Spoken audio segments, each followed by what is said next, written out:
Həyatda təsadüflər olur, düzdür. Amma bu qədər təsadüf inanılmazdı. Ona görə də əvvəlcə məlumatın dəqiqliyini müxtəlif mənbələrdən təsdiqləyib, sonra bu videonu hazırladım.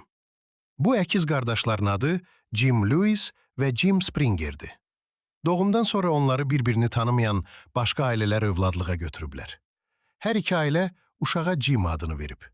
Qardaşlar bir də 39 il sonra bir-birlərini tapıb görüşüblər.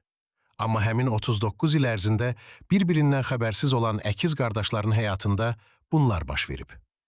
Hər iki qardaşın yeni ailəsində ögey qardaşları olub və hər ikisində həmin qardaşın adı Larry'di.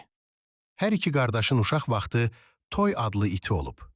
Qardaşlar hüquq mühafizə sahəsində təhsil alıblar və hər ikisi şerif işləyib.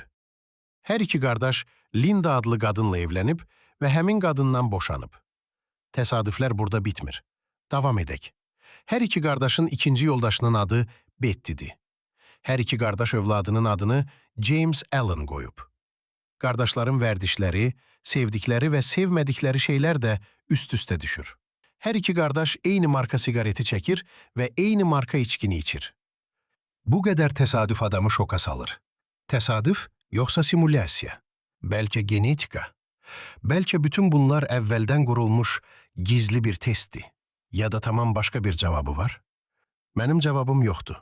Qərarı sizə buraxıram.